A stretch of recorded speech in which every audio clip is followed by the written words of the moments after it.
Vítám vás všechny u dnešního nového videa na YouTube a dneska se společně podíváme k vodopádům, a to přímo k vodopádům Jedlové.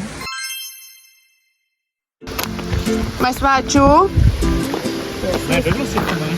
Nauč nás stezka Jedlový, ještě tam je jedna cesta, to jsem teda ještě nezkoumala, ale my půjdeme tady po té naučné stezce. To je hýr. Čím to chceš hnojit ty borůvky? Hoštickým hnojivem přece. A to je co? To jsou paznechtíky kravský. Paznechtíky. Kdybyste chtěl pohnojit borůvky, jo, tak tady máte tip od Teresky. Vidíš ten malý smrček?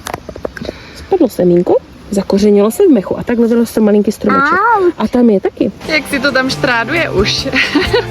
Dneska jsme sem vzali i kamarády, že přijeli teďka ze Zlína za náma. Tak jaký jiný výlet, než prostě do lesa to musí být, že jo?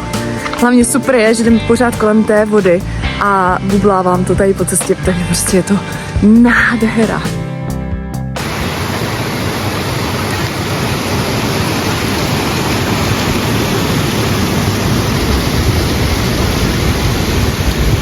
Jurá nahoru ještě. Tip na výlet pro všechny od malých po velký, ale s kočárkem se teda rozhodně tady nevyšplháte, ale s nějakým nosítkem určitě ano.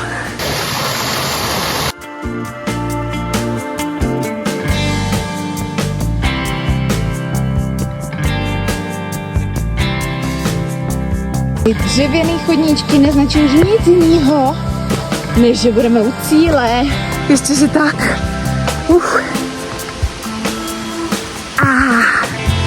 Už se těšíme, už to vypadá, už jsme vysoko celkem a už budeme fakt v cíli.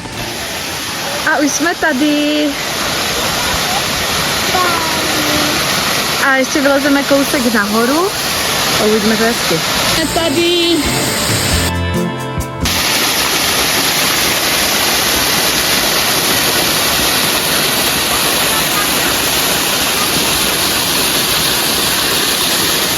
A teda je úplně průzračná ta voda.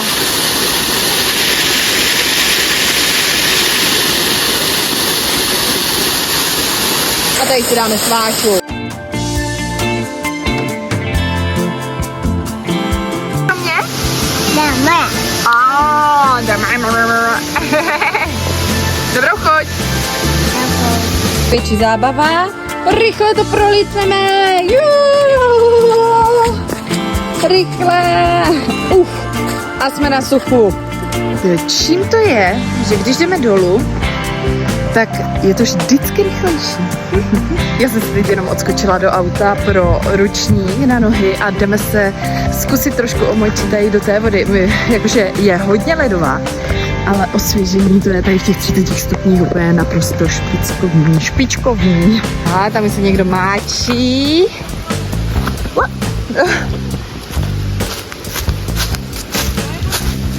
Je to super, že? Co Adi? Je studená, to nevá.